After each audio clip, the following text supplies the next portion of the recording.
Well, Donald Trump, he has made a splash in the GOP primary, and he is unafraid of saying exactly what he thinks. From giving out Senator Lindsey Graham's cell phone number to saying that Senator John McCain is not a war hero. And in a recent interview with People magazine, he said, quote, "I never apologize, and the last time I cried was when I was a baby." Now, he's most notorious for his insults, and Time magazine even launched a Trump insult generator. Now, the generator was, quote, built on real live insults taken from the would-be president's Twitter feed. What does the generator think of me? Ronica is a dummy. Just look at Ronica's past. Lamarca? Irrelevant clown Lamarca sweats and shakes nervously as they talk bull about me. He has zero cred. And you, Spadia?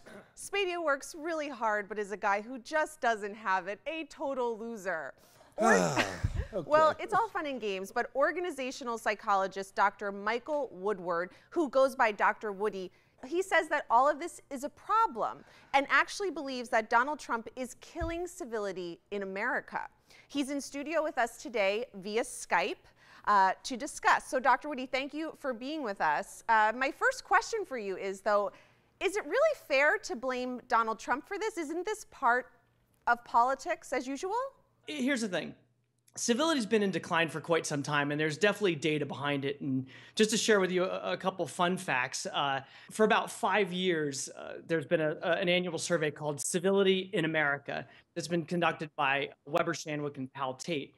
And in 2014, so prior to the primaries getting started, they found that 90% of Americans felt like civility is a problem in this country, and otherwise there's too much incivility, and 60% felt that incivility was at crisis levels. Define it for us. I mean, is civility someone not helping the elderly lady across the street? Is civility, people yelling at a waitress? I mean, what do you mean by that? I work with teams and executives for a living, and the biggest problem that I always find is healthy conversations. But where conflict becomes a problem, where it becomes uncivil, or we get into incivility, is when it becomes personal.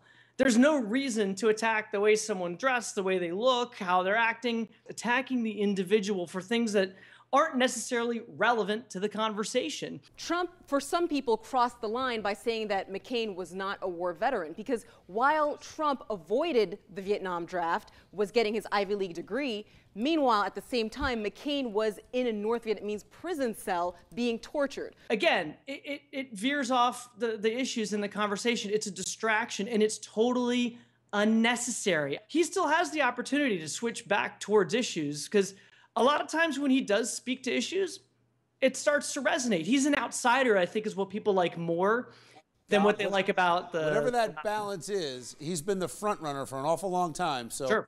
We'll see. Thanks for joining us on Chase the News. Absolutely.